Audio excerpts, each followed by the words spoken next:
Hello everyone, இன்னைக்கு என்னன்னு பார்த்தீங்கன்னா கிளிப் எக்ஸ்டென்ஷன் பற்றி பண்ண போகிறோம். கிளிப் ஆன் எக்ஸ்டென்ஷன் ஃபினிஷிங் எப்படி ஒரு நிறைய டவுட் இருக்குது.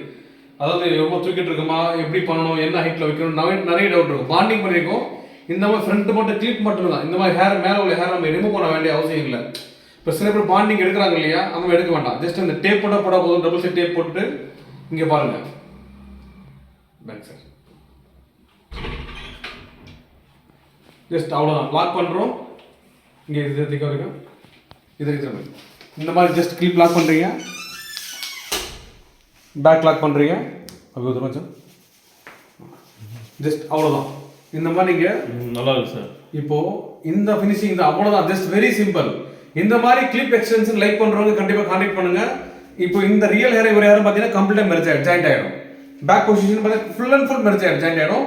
ஜஸ்ட் நீங்கள் ஃபிக்ஸ் பண்ணிட்டு இந்த மாதிரி கேஷில் போயிட்டே இருக்கலாம். உங்களுக்கு வேணாலும் நீங்கள் வீட்டில் ரிமூவ் பண்ணிக்கலாம், திரும்ப ரீஃபிக்ஸ் பண்ணிக்கலாம், செல்ஃபாக பண்ணிக்கலாம். இந்த மாதிரி ஆப்ஷன்ஸ் கண்டிப்பாக ரொம்ப அட்வான்டேஜாக இருக்கும். ரொம்பவே லைக் பண்ணுறாங்க கிளிப் எக்ஸ்டென்ஷனை. என்னன்னா ஹேர் எடுக்கிறதுக்கு விரும்ப மாட்டாங்க, இருக்கிற ஹேர் எடுக்கக்கூடாதுன்னு நினைப்பாங்க. அந்த மாதிரி போய் நினைக்கிறவங்க கண்டிப்பாக இந்த மாதிரி கிளிப் எக்ஸ்டென்ஷன் ட்ரை பண்ணுங்கள். ரொம்ப சூப்பராக இருக்கும் ஃபினிஷிங். ஜஸ்ட் ஃபிங்கர்லேயே நீங்கள் ஃபிக்ஸ் பண்ணிட்டு ரொம்ப பெருசாக கோம் பண்ணணும்னு ட்ரை பண்ணாலும் அவசியம் இல்லை. ரொம்ப சிம்பிளாக கையிலே ஹேர் ஃபிங்கர்லேயே ஹேர் பண்ணிட்டு போயிட்டே இருக்கலாம் நீங்கள். Thank you sir. Thank you sir.